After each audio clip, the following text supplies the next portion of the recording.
Sekali lagi selamat pagi semua.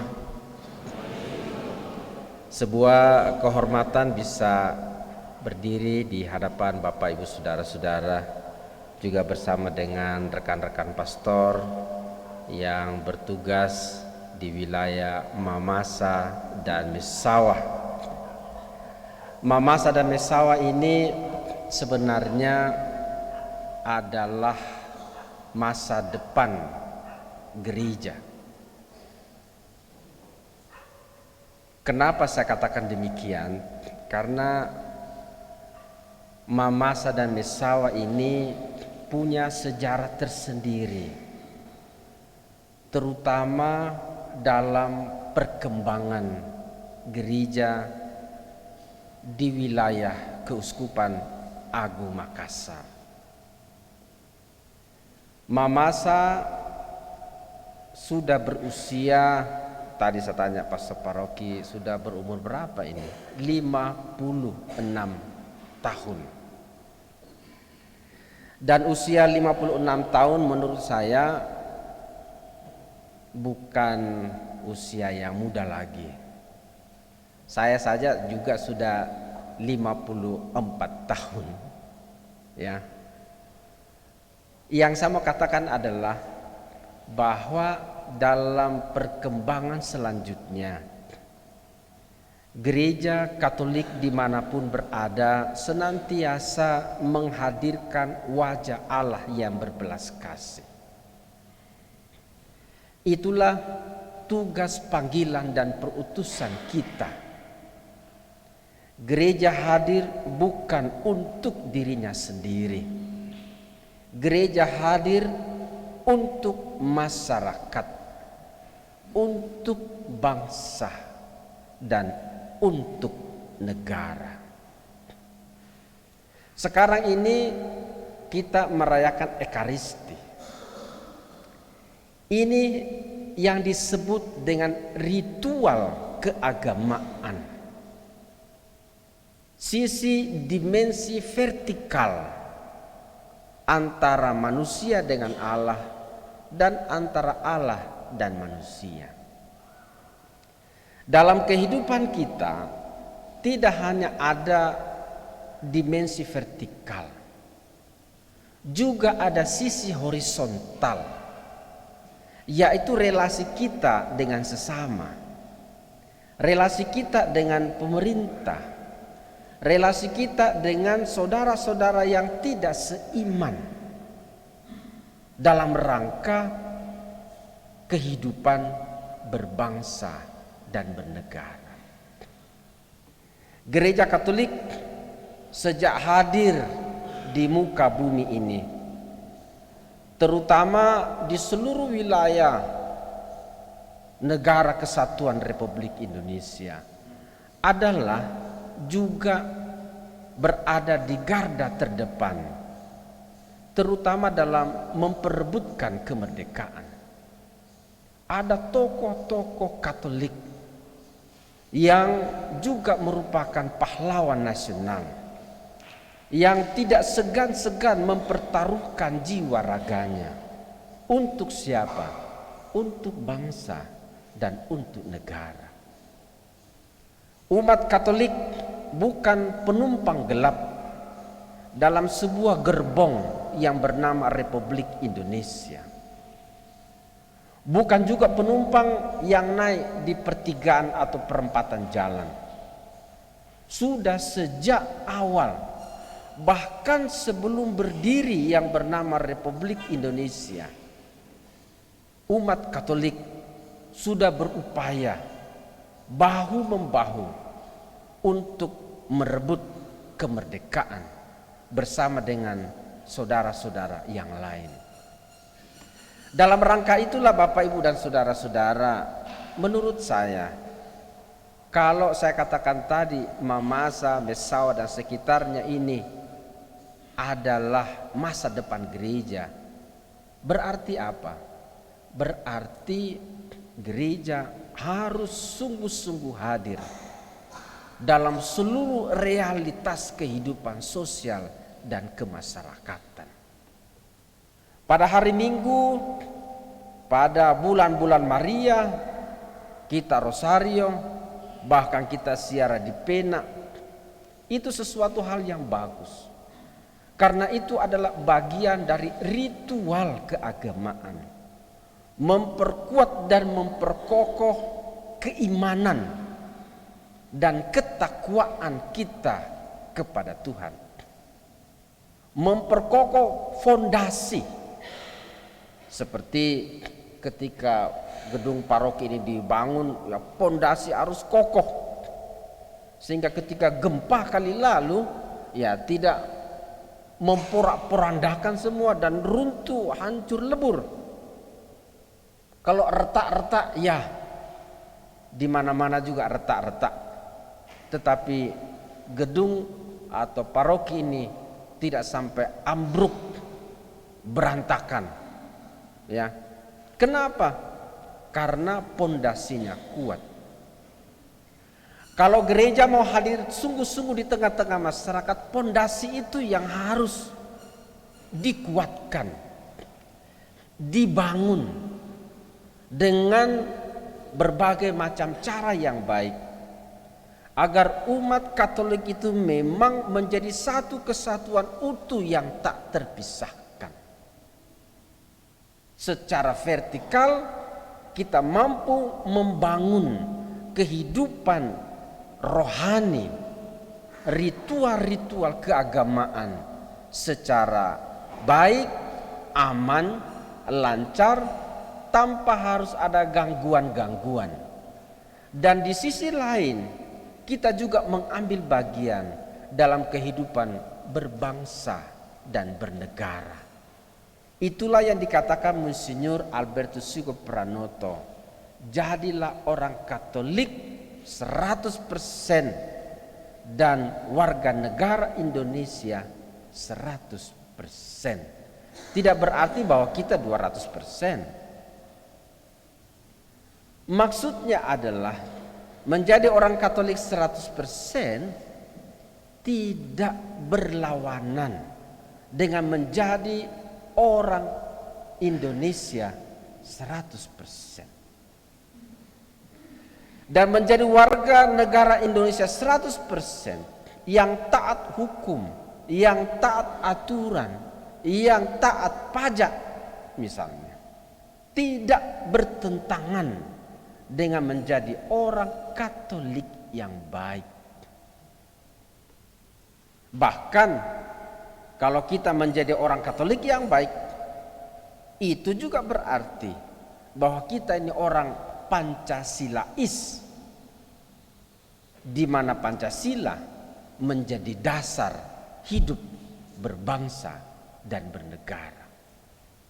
Orang Katolik itu harus seimbang antara jasmani dan rohani, tidak berat sebelah. Saya tidak katakan bahwa berdoa itu tidak baik. Saya tidak katakan bahwa doa rosario itu tidak baik. Saya juga tidak katakan bahwa perayaan Ekaristi itu tidak baik.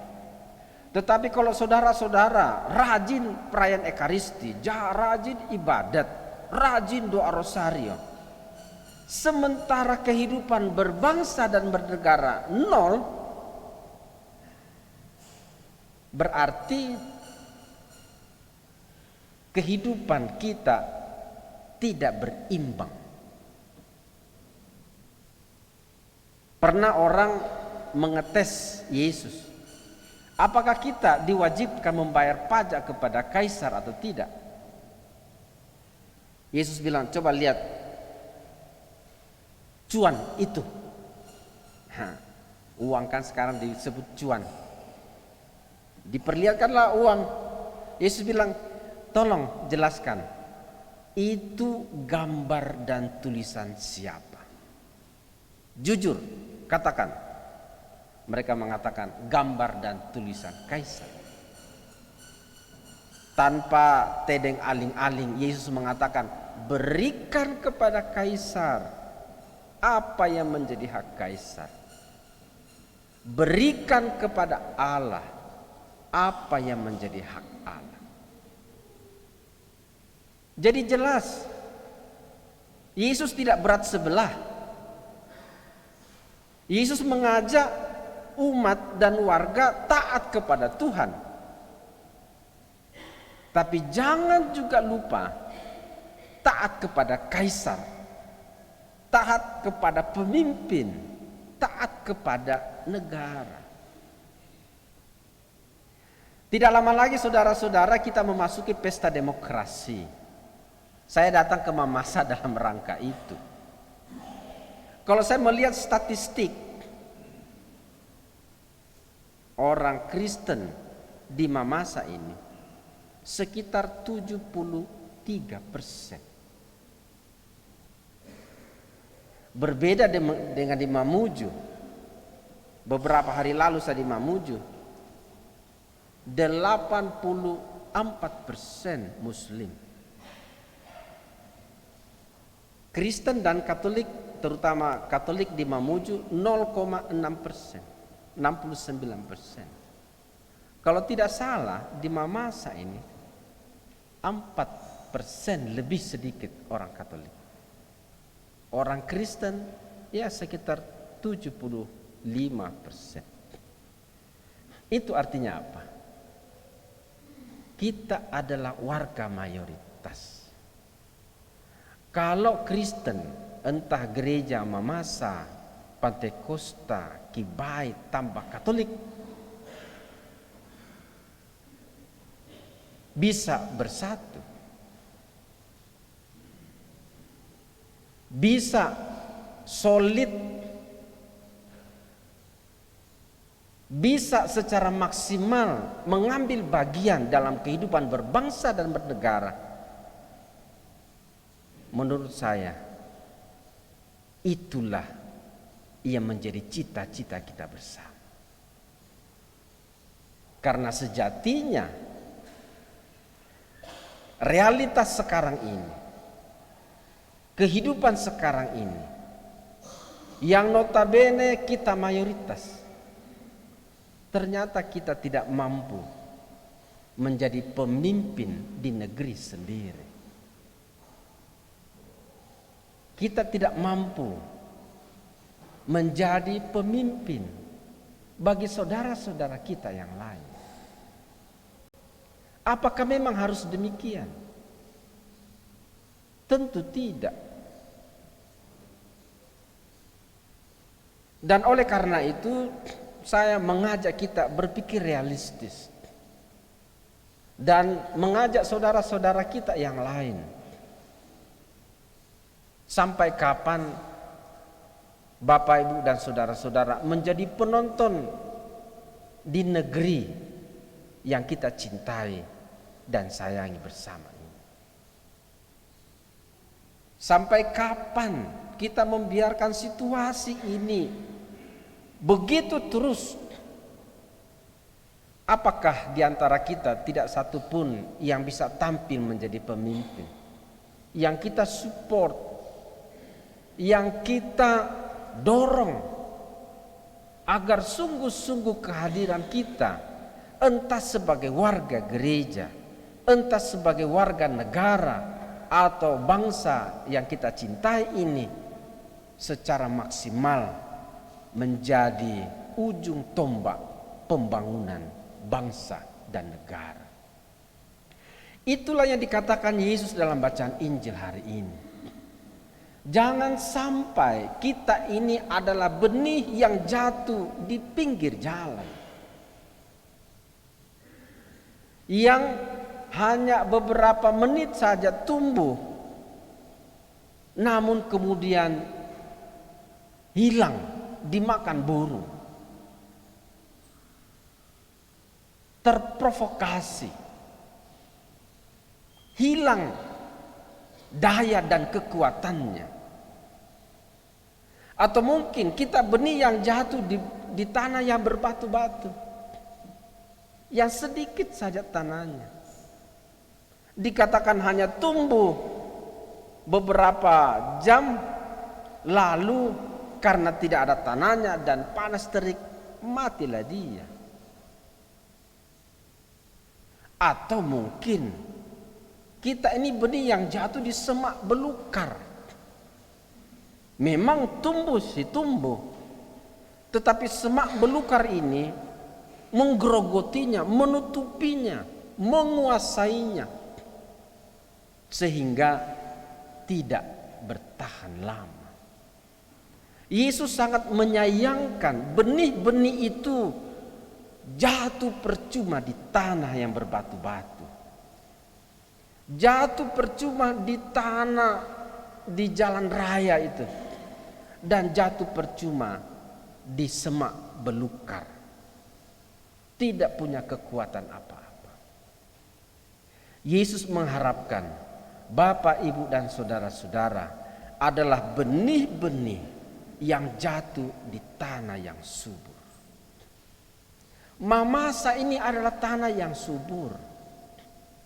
Selain udaranya yang sejuk, airnya yang seperti air dari surga, tanahnya yang subur, masyarakat dan penduduknya yang ramah tamah. Ada sejuta pesona ditawarkan oleh kota Mamasa dan sekitarnya. Ini adalah bukan saja tanah yang subur, tapi Yerusalem. Kalau Bapak, Ibu, dan saudara-saudara tidak punya kesadaran tentang hal itu, maka Yerusalem itu akan direbut seperti ketika Israel direbut oleh Palestina, tanah terjanji yang sejak Abraham dijanjikan keturunanmu akan seperti bintang-bintang di langit dan akan seperti pasir di pinggir laut. Namun dalam perkembangan selanjutnya digerogoti oleh bangsa-bangsa lain. Inilah realitas Bapak, Ibu, saudara-saudara. Mudah-mudahan dengan permenungan singkat kita ini membuka cakrawala pandangan hidup, tidak bersifat pragmatis, tetapi jauh ke depan untuk anak cucu kita, untuk bangsa dan negara kita, untuk gereja yang kita cintai, banggakan, dan sayangi ini.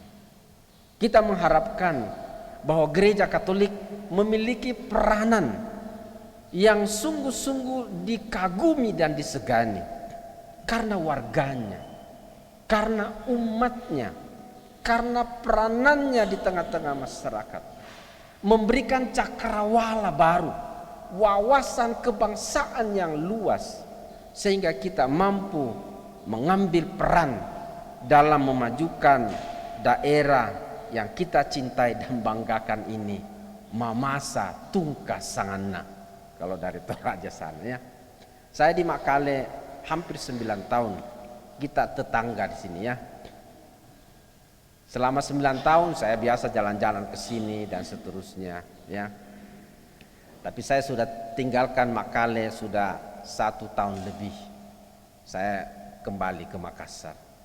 Kita harapkan Mamasa ke depan dan sekitarnya, termasuk Messawa, termasuk Mapak dan Simbuang, ini adalah satu wilayah yang menurut saya sangat-sangat menantang, terutama dalam kehidupan menggereja, berbangsa dan bernegara.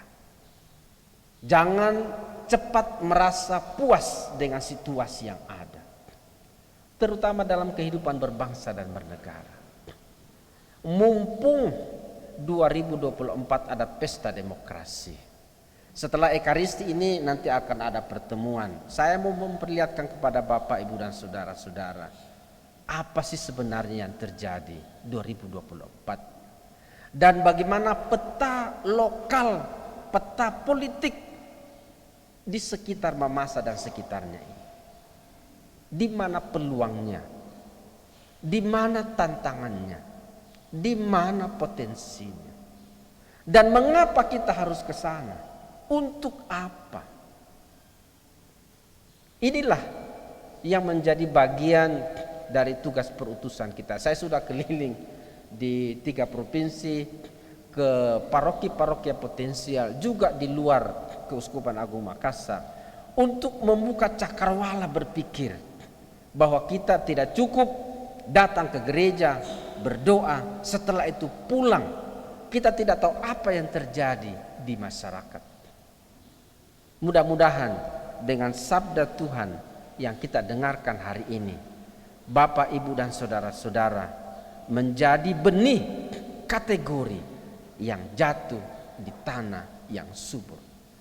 Ada yang menghasilkan 30 kali lipat, ada yang 60 kali lipat, ada yang 100 kali lipat. Tergantung peran dan tugas perutusan apa yang Tuhan percayakan kepada Anda. Tetapi jangan Anda menyimpan talenta itu di bawah tanah.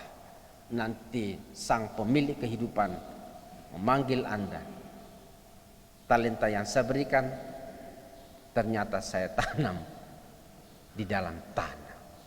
Nah, maka sang pemilik mengatakan, "Hai hamba yang jahat dan tidak setia, ya, masuklah ke dalam tempat kegelapan sana.